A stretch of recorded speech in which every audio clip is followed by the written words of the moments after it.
alumni. And when they do that, they talk about Billy Crystal, they talk about Eddie Murphy, and then there are a lot of years where there's no Saturday Night Live alumni. Martin Short was technically an SCTV guy. He's not, there are a lot of people who came through Saturday Night Live, made tons of money. Where are they now? Nowhere. A lot of people, VJs, Tabitha Soren. Do you even know who Tabitha Soren is at this point? I do, but I haven't heard from her in a while. Yeah. So these people, major media profiles, totally absent. So now let's look at the Ultimate Fighter TV show. How many seasons? What do we get to? 13 seasons now? 16. 16 seasons, 16, plus 2 foreign seasons. So, okay, so 16 seasons, 2 foreign seasons. How many guys on each show?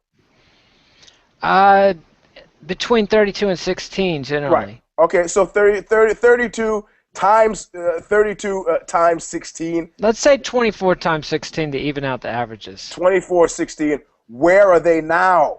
The guys are going on this show looking at this as a ticket to ride. One thing that I like about it as a farm team system, it really is super brutally discriminating. You got 8 weeks to make, or it was a show, it's 8 weeks, right? It's either 6 or 8 weeks, I think. Yeah, you got 8 weeks to make your mark, and fighting average fights. A guy who I liked, I like that guy, Brookins. Jonathan Brookins? Yeah. He got pasted by Dustin Poirier last week. Yep. And I guarantee you he'll be one of those on that list. I mean, it's an incredibly fast, what they call it, the churn rate on that show is incredibly fast. The lead, I'm going to beat that guy. No, you've got 8 weeks to make a stand, and you get in, get out, and if you're lucky, you'll have a Nate Diaz-like career afterward, Well, Nate Diaz, I believe season 5 Ultimate Fighter winner, one of the best seasons in the series, introduced Gray Maynard, Diaz, Joe Lozon, Manny Gamburian, a number of other guys who've been mainstays of the UFC ever since. And one of the things from that show, from that season, that I don't know if you know or a lot of people know, is that Nate was the second choice. They had approached Nick at first. And Nick's quote at the time said, "I'm not going to get on some show and let them humiliate me." So then they said, "Okay, well, what do you think about having your little brother do it?" He was like, "Well, let's talk to him," and then that's how Nate got on the show. Nick just thought it was the craziest thing in the world.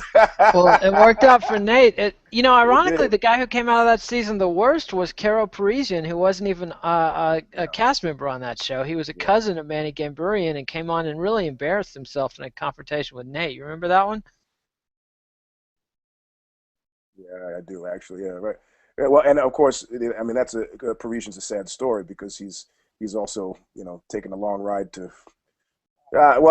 He's had chemical problems, which is no joke. So. Yeah, Vicodin addiction, very very nasty. I think the story is he hurt himself. Jason Mayhem Miller jumped on his back as Caro was training for a title shot against Matt Hughes. He tore his hamstring, never got it treated, and ended up with a debilitating addiction to painkillers, which, no joke, kiddies. I mean, Caro is somebody, I think, that had as much physical talent, if not more, than Nate Diaz, as well as martial arts skill, and was a long-time perennial top 10 for 3 or 4 years in the welterweight division, and now he's in the where are they now category. He's perennially trying to get a comeback going.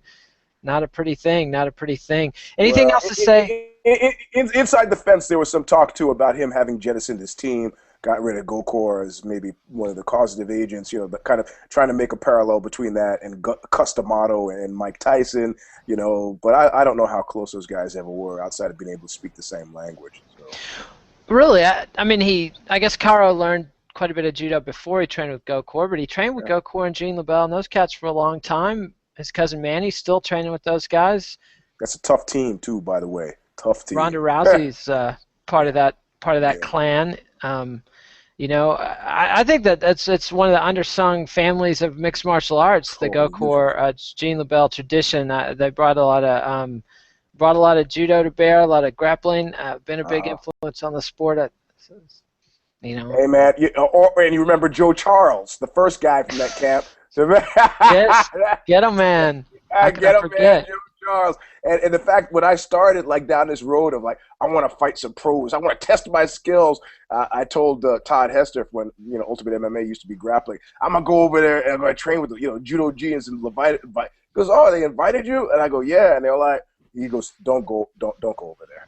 I was like, fuck that. I'm not afraid of those guys. He goes, no, they're really nice guys. I'm not saying they're not guys to be afraid of, but you will get hurt. And I go, oh, me? He goes, anybody will get hurt. So did you go? Did you ignore the advice? No, because of the fight book, I've become friends with Judo Gene LaBelle. I actually owe him $10 for betting. I bet against Matt Hughes on some fight that Matt Hughes actually won, so I got to pay him at some point in time. But but I did not go. He sufficiently frightened me off, and mostly because I had trained with Matt Fury and Carl Gotch and Lou Thez and all those old school cats, of which Judo Gene is part of a direct tradition. They're just tough. I don't want to say mean because mean implies a certain amount of malice, but they're hard guys, man. Not, and they don't care. It's a hard sport. Like Frank Mir said when he broke Minotauro's arm. We're big guys. It's a difficult sport, and it's dangerous. So, very, very true. Very true. Ugly stuff. And that, I think we'll use that as a segue to bring our little discussion around to Russian fighters. Gokor and those guys are Armenian, yes, which is related, former part of the former Soviet Union. The little Armenia escaped in '89 along with everybody else, or 90, 91. But we got a new hotshot Russian or Dagestani fighter, Rustam Kabulov. Did you watch his fight against Vince Pichel on Saturday? I did not. On Saturday, I was in Slovenia, I believe. Well, you missed a humdinger because Kabulov suplexed that kid either 2 or 3 times. The final one, I think, knocked him out cold, and then he finished him with some punches on the ground before the ref stopped it. And his quote afterwards was, "It's my job to throw him. How he lands is his business." Well, hey, I was trying to, before we got on the show, I was actually trying to track it down so I could see it since I knew that was one of the topics. But, the first time that I had come into contact with Russian fighters was about 10 years ago or 11 years ago when Federico Lapenda, I don't know if you remember him, he was one of the managed Marco Huas, King of the Streets, Marco Huas, which many don't know. It's a play on the word Huas, which is street in Portuguese. In Portuguese. Yeah, there you go. So anyway, he took me over to WVC in St. Petersburg, Russia, Red Devil Fight Team, which was Finkelstein's thing with Fedor before, and I was more so than even the Russian fighters, who were pretty tough. The Armenians super impressed me. There were a couple of guys who fought on this fight, and it was a true World Vale Tudo was a true no holds barred, the only true no holds barred fight I've ever seen. I mean, I was at the fighters meeting before, and he would say, yes, if your opponent's on the ground, you can stomp his head as many times as you want. He says, but what does it prove? So his last closing proviso never at one point stopped anybody from stomping guys' heads on the ground. But there were a couple guys at the after party who Armenian fighters who had their jaws wired because they had their jaws broken. And these were guys who won their fights, So, and these were not 5-minute UFC rounds. These were like Pride 10-minute rounds, man, 3 in a row. So very tough guys, and probably very interested in not going back to work in factories in Armenia or whatever happens to you when you're in Armenia. I mean, I know the Russian, the Bulgarian wrestling team. When the Soviet Union fell, these guys had been treated like royalty, and they were like, you know what, we're not going back to work in factories. And they all became organized crime figures. A lot of work as bodyguards, I'm assuming. That was a start. The smarter ones kept on going. So, but I'm sorry. I will check this fight. I will check this fight. And of course, I remember the first judo guy I ever talked to told me that about throwing. He said, yeah, if you don't think 6 feet in the air, eventually meeting the concrete is going to make a difference, let's try it.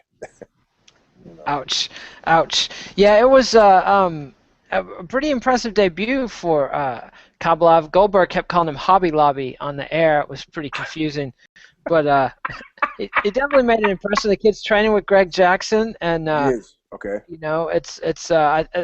to me it looks pretty promising. The other Russian fighter that's been coming up the ranks is Alexander Volkov, who's the new Bellator heavyweight champion. He didn't smoke Rich Hale in the finals, but it was a pretty one-sided fight. And I think Volkov is young, and he's somebody we're going to see quite a bit out of. 6'7", another lanky fellow, far more entertaining than Cole Conrad, the previous Bellator heavyweight champion. So I'm looking forward to seeing him. But I have a question for you. Shoot. Do you think that the Russian fighters have taken any kind of page from the file? What happened to Fedor to Hart? Vis-a-vis realizing that it'd be better for me to avoid Finkelstein in M1 than it would be for me to deal with Finkelstein in M1. I don't know. It's hard to say. I mean, M1 is still kind of limping along. They had some events just in the past few months, but there's also been some other events. The Battle of Moscow event this weekend had Andrei Arlovsky, the former UFC champion, fighting there. I don't know. It's curious to see. I mean, it seems like Bellator has definitely set up a pipeline, but I believe they've got some connections with M1. Volkov is a M1 veteran, so I don't know that they're avoiding. I mean, how bad off is Fedor? I mean, Fedor might be rolling around in money in Stary Oskol for all we know. Well, I'm assuming he is, but we're not talking about Fedor. We're talking about everybody else. And I've watched these M1 fights, man, and they're not. I don't want to be uncharitable, but they suck. Yeah, they're not very entertaining. I've tried to enjoy the M1 product, and it just hasn't delivered for me personally. I mean, they've had some good fights, everybody has, and some good fighters, but I think of Guram, their young champion that was the #1 prospect in the Bloody Elbow scouting report last year, and it's been very frustrating watching him battle injuries and everything else. But you got guys like Gegard Mousasi, who's coming to the UFC, who's been part of that clan. He trains with Volkov and the M1 guys, and he claims he's going to start training for the UFC, that he's never trained before, which is pretty incredible for a guy who's got 20-plus wins at pretty high-level MMA. He was the Strikeforce champion for a while, the Dream champion. If Gegard Mousasi has been that successful without training, I'm looking forward to seeing how he does with training. I think last time I believed that, I got knocked unconscious. It was my first MMA match. The guy said, "Well, okay, what's this guy? Oh, he's never done this before." I've seen Mousasi. Mousasi's a killer, man. And he said something interesting too. They said, "How could you exist so long and not be in the UFC? Why aren't you fighting in the UFC?" And he just kind of, I really like his manner. He just kind of shrugged and goes, "They never called." I love that. Achilles style. I'll just sit over by my tent until you call me, Yeah, but with this, I mean, talk about shady business dealings. I mean, he's had some go-rounds with his management, both with Golden Glory and with the M1 guys, and there's been all kinds of bullshit alleged involving Mousasi. I wouldn't be surprised at all in fact, I think the UFC at one point said they had called him and nobody had given him the message, which makes me think of the legendary time Mick Jagger called to offer Ronnie Wood a slot in the Rolling Stones in 1969, and Ronnie Lane of the Faces said, "No, Ronnie's perfectly happy where he is, thanks," and hung up. And it was another 6 years before Ronnie Wood got the chance to join the Stones. But also known as Wised Up. Maybe so. Got tired of being Rod Stewart's right-hand man. And oh! Hey! Oh! I mean, I'm just saying. That's up there with hard handling. That's pretty good. But before we segue off of these guys, I want to mention 2 Russian fighters retired this weekend. One of them, Alexander Emelianenko, had his last fight, I believe, for M1. Definitely frustrating. This was a kid, 6'6", little brother of Fedor Emelianenko, with all the Russian prison tattoos, just as scary as the day is long. rumors that he had a Hep C condition that kept him from fighting in the U.S. towards the tail end of his career. Didn't seem to stop him from fighting in Russia. Yeah. Nothing Thoughts on will. Alex? Yeah, yeah. It doesn't seem like they're too worried about health and safety. The Russia. I don't even know if there's any such thing as an athletic commission in Russia. Well, people always talk about how dangerous MMA is. The first recorded death in the cage was in the Ukraine, right? Yep, So, Doug Dedge. right. Doug Dedge. Dedge, good for you, yeah. That was So, a sad and ugly case of an American fighter, pretty patently unqualified to be fighting MMA, and had multiple knockouts and head injuries. yeah. Flew off to the Ukraine and it took a nasty beating to the head and then immediately died. I think that was in '98. Yeah, yeah. Well, I was in Ljubljana at this show, playing the show, and it was in this converted military installation, which they've turned into a series of clubs. And as a singer, I don't have much to do. I sound check and I'm done. So I'm looking at the stage and I go, hey, does anybody notice there's a big steel column in the middle of the fucking stage? And I go, oh yeah, it's like, can we move, like somehow they're like, look, it'll be fine. And it's painted black. And I'm like, okay, all right, you know what? I'm going to put some silver tape on this so I don't knock myself unconscious. So I put some silver tape, good thinking. I put some silver tape on it, and I'm doing the show. And then I feel the blood running down the back of my neck because, yes, I've avoided hitting it from the front, but I've neglected thinking about it from the back and got clubbed in the head by myself with this thing in the back, the blood running down the back of my shirt. It's like, God, head injuries have a weird, when it struck, you could just feel it to your core. So I seriously feel for a guy who went out like that, But again, he should never have been in there. So no, it was a bum deal. But what about Alexander Emelianenko? What are your thoughts to sum up his career? Do you rate it as wasted potential or? Yes. I love that. I love that guy because he became a fan favorite of mine. When did you see that Sambo match when he fought with Fedor and they come out and they shook hands and then he held on to Fedor's hand? Full on pro wrestling style, something I still employ with great benefit to this day. And of course, Fedor went on, enraged Fedor so much that he beat his brother. Alexander, I think he grew up being beaten by Fedor, so he knew he had to try what he could. Right, exactly. So, but I look at it as a combination of, the distraction afforded by, Sambo is big there, and he probably could make a bit of scratch there fighting Sambo, but it was not, it was not an e-ticket here. And so a combination of, being affianced to M1 and Finkelstein, in the shadow of the older brother, his time, Sambo, which is probably a way to get good walking around money, but really wasted a lot of his time vis-a-vis, MMA. Yeah, I see it as a tragic kind of on the waterfront waste.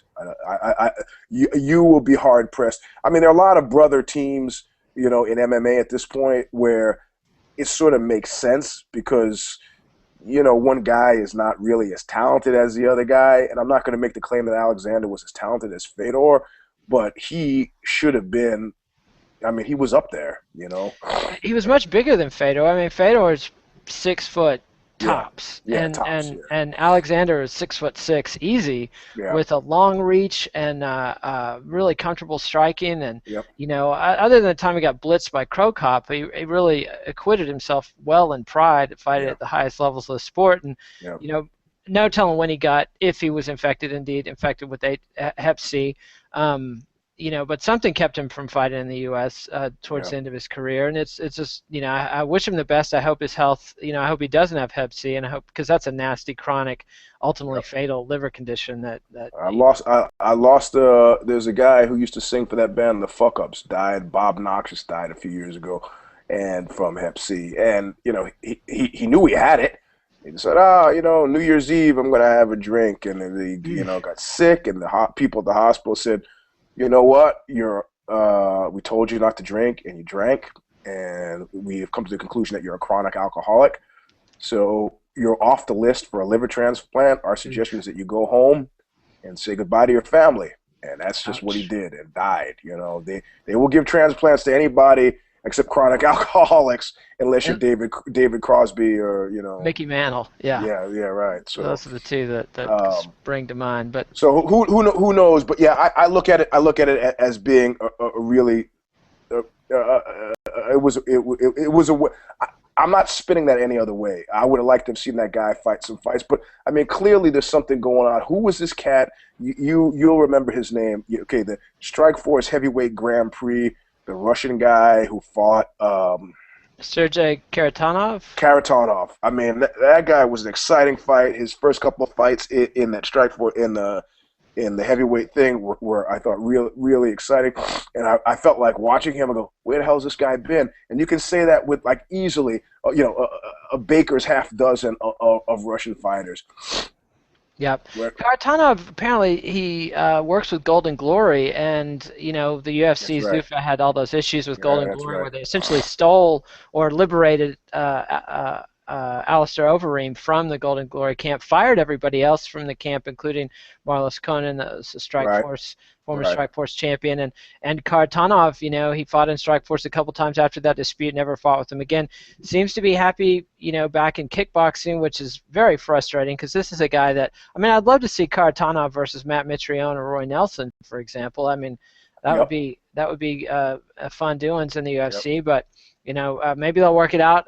If not, you know. But I wanted to give a shout out to one other Russian fighter who had his retirement fight recently. That was Volk Han, the great former Rings fighter, had a retirement match that seemed a little fishy, probably a work against the great Pancrase founder Masa Katsufunaki. But you know, you got to give props to Volk Han because in a way, he brought the Russian fighters to Japan. He was the guy who opened the gates for Fedor, direct lineage from Volk Han to Fedor Emelianenko, and I think, you know, anybody, you know, the other pioneers of Russians in international MMA would be Oleg Toktarov and the UFC, but. Yeah. And the great Igor Vovchanchin, who was you know a global gypsy, who never could get into the U.S. because of visa issues, but Volk Han, you know, direct descent, you know. Maeda, the great. Do you remember Maeda's first name? The Rings founder. No. No. I'm jet lagged. And I'm the guy who's supposed to have my facts right. You're the color character. I'm the play-by-play announcer. I'm supposed to know these things. Akira. Right. That's what I thought. The beautiful Ariani. Beautiful, yes. Goldberg level of it. And let me list our sponsors here while we're talking about that. But anyway, I just wanted to give a shout out to Volk Han. Anybody who has some time to look up some old grappling bouts on YouTube, those Rings fights are very entertaining. I mean, the thing is, you know, I think we've underscored. I mean, something that I don't think this will continue to be anything other than a sad story for a while there. And I'm talking about, you know, Russian involvement in MMA, which kind of underscores another interesting trend. I mean, one, what we don't understand is that these guys, you know, Fedor hasn't chosen to live in Hollywood. No, he's stayed in Russia. You know, so it's like, you know, it's this weird kind of, I'm not going to call Russia a cult. It's a country. Yes, I know. But it's like, you know, you guys can do anything you want in the U.S. and Hollywood and Las Vegas, make any kind of deals you want, but you still got to go home. You know, so we can say, oh, he should, you know, break loose from M1. He should go do, you know, the connections and the familial business connections and whatever other business connections might exist. You can't underestimate the fact that these guys got to go home, and you know, there are a lot of heavy people back home, you know, and it's like, yeah, you can fight the UFC all you want. The way I figured it is we kind of greased the skids for you to get there, so what do you owe us? You know, I mean, there are too many good Russian fighters for this to be coincidentally, accidentally something that, oh, these guys just don't get their due, you know. And more importantly, I think what I've got a guy coming up on my show later, Jose Palacios. He talked about it a little bit on his show. A former Kung Lee fighter, had made some inroads into MMA. He just won his Muay Thai. He's now a national champ, some Muay Thai thing that we're going to talk about. But, you know, there are other there are other way. I mean, at some point, one of the guys I interviewed said MMA is stupid, and I go, why is it stupid? He goes, show me 5 guys with long. Well, he said 5 guys. That's probably an understatement. 5 guys with long-term MMA careers. The point he was trying to make was that you can exist on a Muay Thai circuit for years.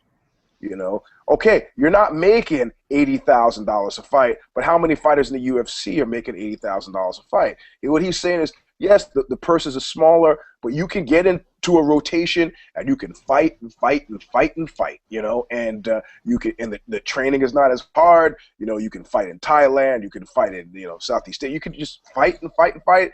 And you know, and afterward, you could open up a school and people will come to you and seek your tutelage. You get all these training camps. In other words, there's an infrastructure connected with other forms of combat arts that doesn't exist with MMA, because MMA came to bear as primarily a you know, sports entertainment spectacle vehicle, initially how it started. So it doesn't have this understructure of a long tradition of a single martial art that, you know, like a Fairtex that you know, you can just, if you're poor, go to Fairtex, you can live there and train there, you know. The guy who runs Fairtex, what's his name, Al Wong, God, I can't remember his name. I mean, he says Fairtex has never made money. We make money through apparel. The team, I mean, that's really like his sop to, you know, helping the poor kids in Bangkok, you know, or Thailand. So I think the Russians will continue to be, you know, it's not a third world country maybe, but you know, you got poor guys there, and you got a system of patronage, and if they can make money, if Chartnoff can make money as a Muay Thai fighter, he's probably correctly guessed that he can make more money longer doing what he's doing. So screw MMA, which is our loss, his gain. But if he can't gain doing MMA, why do it? You know. Yeah, that's a very good point. People that don't have the cultural, you know, if you're in Russia, you don't have the cultural impact of the Ultimate Fighter or whatever on Spike TV. That's completely irrelevant, happening on another planet. And your point about, you know, you might leave Russia, Russia never leaves you. I mean, remember a few years ago there was the big scandal where a bunch of Russian NHL players, hockey stars, were being extorted. You know, their families were being threatened back in Russia, you know, by the Russian mafia, which is no joke. Yep. Absolutely scary people, and you know these fighters, you know, it's like fighting in Japan. There's always the Yakuza around, you know, the shadows of this and that, and even in the U.S., you know, we still have connections not too far away from the old organized crime days, and you know, people like Don King, the Fertitta's grandfather was a mob boss in Galveston, Texas, you know, just a couple generations ago. So yeah, these people, you know, Dana White had to flee Boston because of the boxing, the mob element around boxing. So you know, it's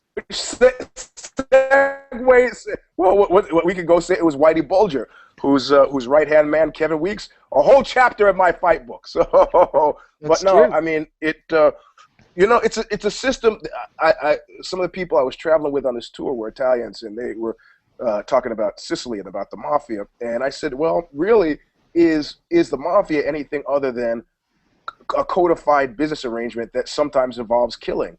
And he goes, well, you know, like in The Godfather, he said, oh, next generation will all be lawyers. That's pretty much true. All these mafia guys, all their sons and daughters have all become lawyers, you know, and so they legitimize the business and they go back into the business. And so the killings now between where innocent people are killed, innocent people buckle easily with a little fear-based, you know, fear-based apps will get them to fold quite easily. Only every now and then do you have to kill a competitor. But otherwise, it's legitimate business. And the way legitimate business works, or again with the Godfather thing, is like friends help friends make money, which is that's why they call it corruption. Well, they had an interesting point about the difference between rights and privileges. You know, in America, you know, it's a country built on rights. You know, in Sicily, it's privilege, you know, sometimes privilege born of patronage. So, you know, these guys start to make a lot of money and think you're going to keep living in Russia, Oh no. Yep. Get You far know, away. if you're a friend, you'll help a friend make some money. If you know what's good for you. Yeah, which is scary stuff. But at the same time, just as a consumer of fight entertainment, I'm looking forward to a new wave of Russian fighters, both in UFC and Bellator. I think the competition for fighters should open some pipelines there I, that they've been closed for a while. I'm not seeing it. I'm not seeing it for at least a decade, man. I don't know how I hit for a decade.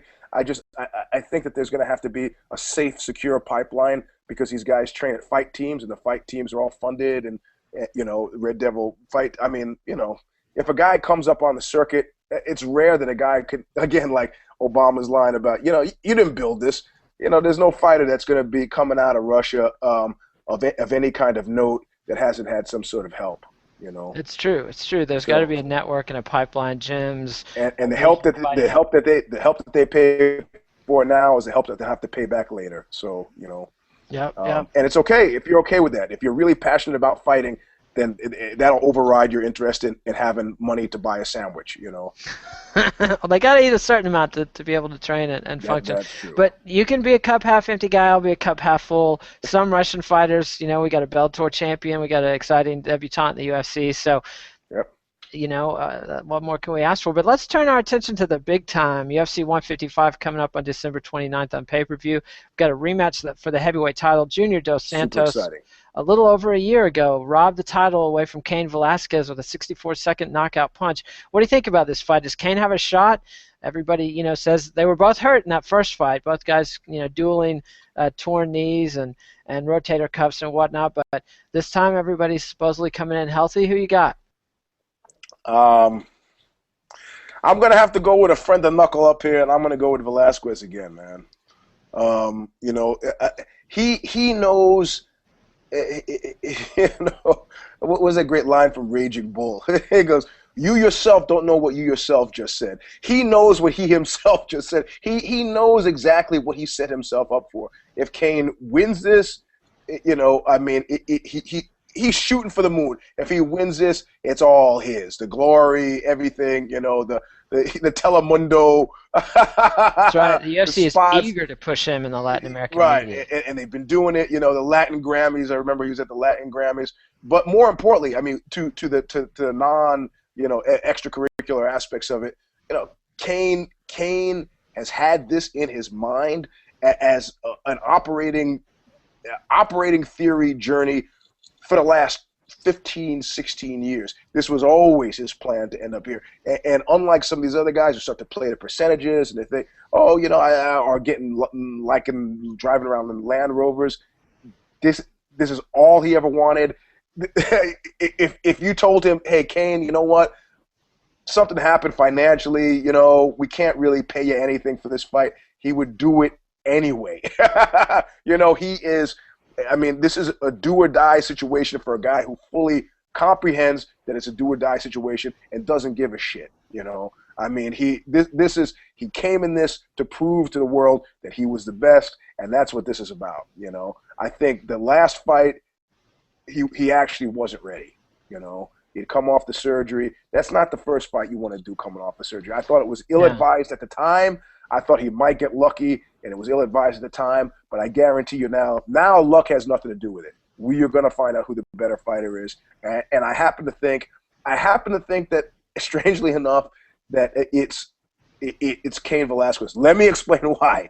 Okay, the mistake he made was thinking that he could come off a surgery, have that be his first fight, and do well. But also that he was on even par. I know AKA spends a lot of time, their boxing coach, a lot of time with the boxing. You saw how Koscheck is not a member of the team anymore, but you saw how leaps and bounds his boxing improved. Everybody made a big deal about Dave Camarillo being one of the coaches there, the jiu-jitsu guy. That was really the least of it. You see some guys gut out. Like, how many times did Fitch get caught? You thought he was going to get choked out, and he fought out of it.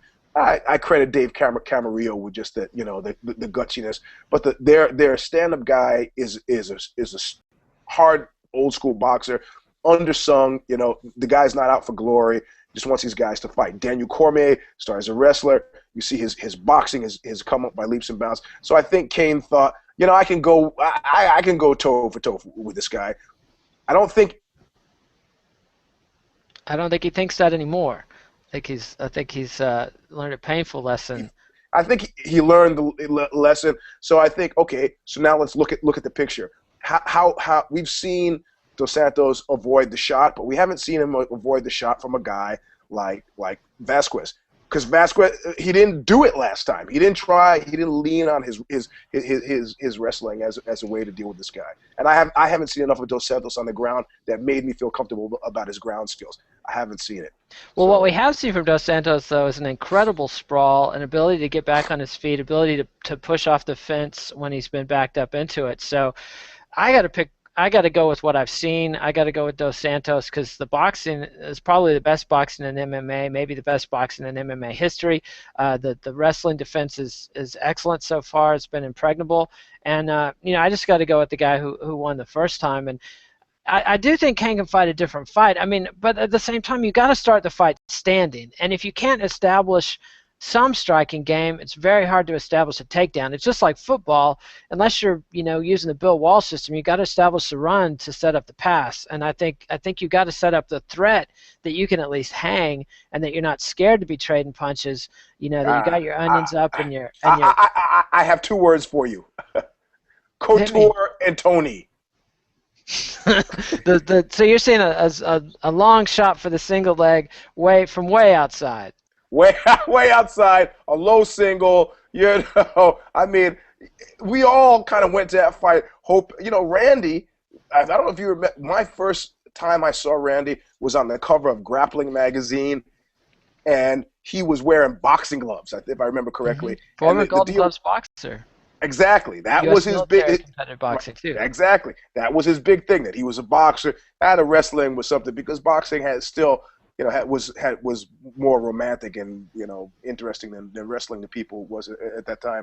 So and probably still now a little bit. I mean, I don't know of any professional wrestlers getting. Well, actually, professional wrestlers are getting fine money, but you know what I mean, the serious guy. So that was his first thing, and so everybody thought, okay, him against Tony, he's gonna try to. And I think Tony even drank some of the Kool-Aid and thought, yeah, I'm gonna stand with this guy for a little bit and show him. No. And Randy, much to my great delight, just said, screw this. Following, what was that, Nick Diaz's great quote about Mayweather gets $25 million fight, $25 million a fight, he can't stop a single leg. Yep. So I think, yeah, every fight starts standing up, but I think Dos Santos might think that Cain is hard-headed, is going to go for trying to stand with him again, and I think it would be braver, but stupider. Yeah, it would be very dumb. And especially after the beating he put on Bigfoot Silva. I mean, I'm not prone to being soft-hearted, but I felt bad for Bigfoot after Cain put that beating on him. That was a vicious and ugly ground and pound mauling. Yep, and I think in that you saw the kind of essential elements that comprise Cain Velasquez's personality. I mean, like I said, I interviewed his mother for that article that I wrote for Fight Magazine on the guy, and like you said, after he lost. I mean, keep in mind, this is a guy who's won like 300 fights in a row as a wrestler. He lost one. She didn't see him for like 2 or 3 weeks. He locked himself in his room, man. This is like, I mean, if I was going to lock myself in my room after every loss, nobody would ever see me.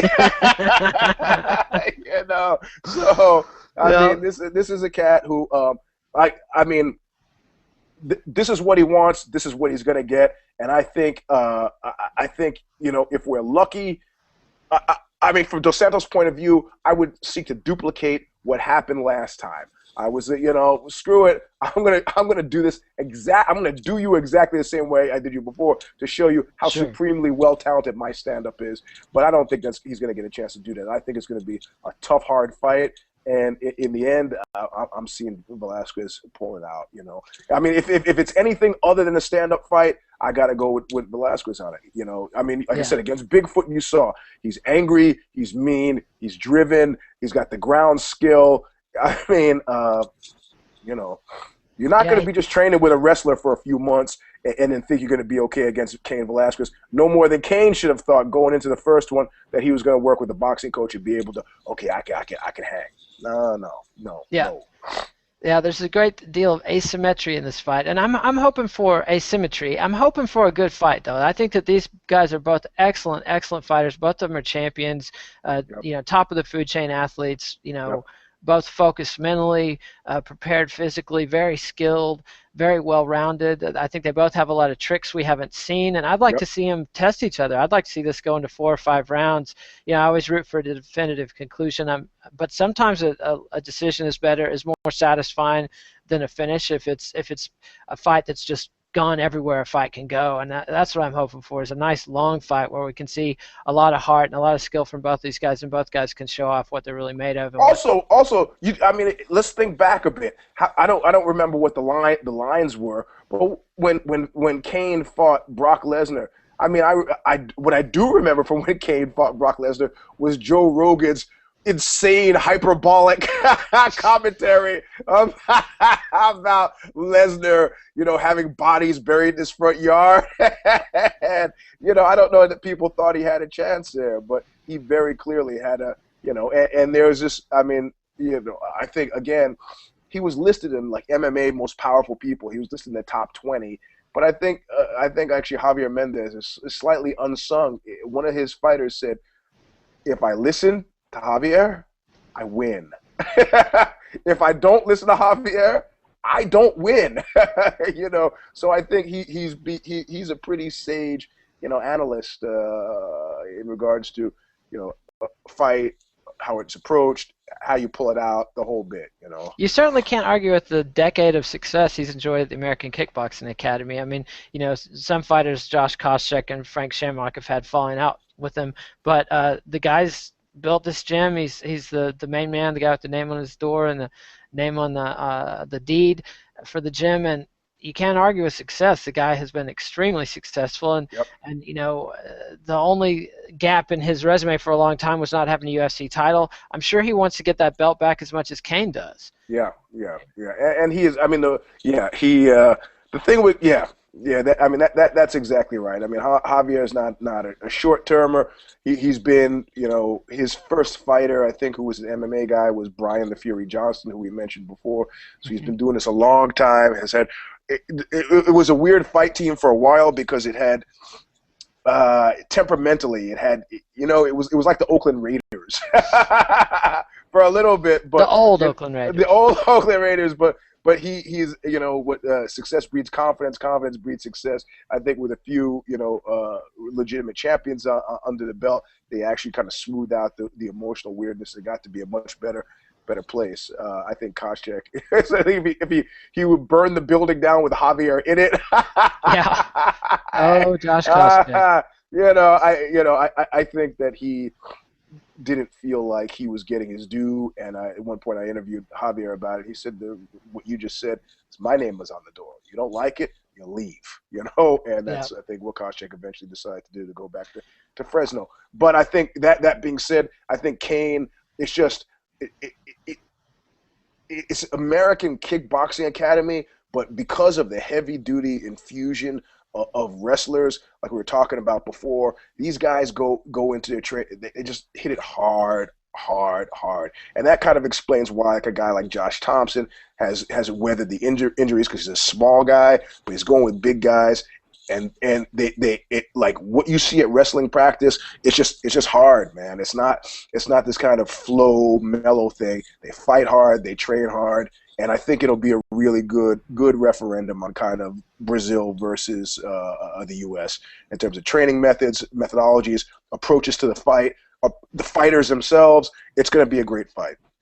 I'm looking forward to it. I think it's going to definitely be better than the first fight. Well, anything else? I have to say, I'm picking Kane, but if it goes against me, this will not have me wandering down by the river by a van, because I feel like it'll be a great competitive fight no matter what. I think, whatever. You can't win them all. Unlike the Holocaust, that was my last bunch of picks. I think this will be okay. A sadder but wiser, Eugene. I think we all learned something. Know about wiser. Well, we'll see next time there's a bunch of old lions on the menu being tossed at the young lions, and see if you if you see that scenario any differently. Well, but the weird thing is it creeps up on them. You know, I mean, it creeps up on. I'm being generous in them. It creeps up on us. You know. It's true. But then again, I remember to bring this sort of full circle when I was interviewing Kevin Weeks for the Fight Book. He used to be Whitey Bulger's right-hand man, and and he had either told me the story or it was in his book that he gave to me, where he and Whitey were walking. They were going out with two women, and at this point, Whitey was already in his 60s, and some kids they were walking along. You know, they'd gone to dinner, walking along, two couples, Kevin with his woman and Whitey with his woman, and they were walking along, and some kids decided to have some fun with the old man. Oh. And Kevin said, he said, next thing he knows, you know, Whitey has got his knife out to this kid's throat, you know, and told the kid something like, you know, you just don't know. Ouch. You know, he didn't murder the kid, but, you know, like, that's what as an older guy, an older fighter, you just don't know. It's true. It's true. Know? You learn. That's one thing you learn as you go down the road in life. You just don't But again, know. with this guy who said MMA is stupid, you know, I mean, and I made the claim with the whole MMA ARP thing that, you know, there should be some senior division. I've been maybe proven slightly wrong about that, but I think eventually somebody talked to me once about the HIV virus, and they said the HIV, and they said it's an ineffective virus because it kills its host. That eventually viruses mutate to the point where it's like the flu, where it's, you know, virulent, you know, but it doesn't kill the host. And I think that eventually MMA training methods and how people fight will level off to the point where, you know, you get fighters nutritionally, training-wise, methodologically will be able to fight longer, healthier. But I don't think we're there yet. So no, I don't think we're quite there yet either, but we're hoping to get there. Onward and optimistic. So next week is Christmas. I don't know what our schedule is going to be. Maybe we'll be able to do something. Oh, look at you with it! I just noticed a tree in the background.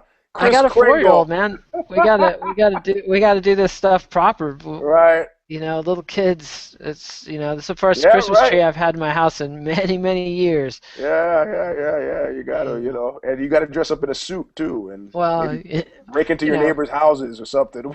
Whatever people do in Texas. All I have to do is eat some milk and cookies and leave some evidence. Perfect. On the plate. Perfect. But we'll figure out what we're doing next week and let everybody know. And again, if you like this sort of thing, subscribe to MMA Nation on YouTube and watch us on Bloody Elbow. Thanks a lot, Eugene. We'll talk to you soon. Thank you, sir. Have a happy holiday. You too. All right. Bye-bye.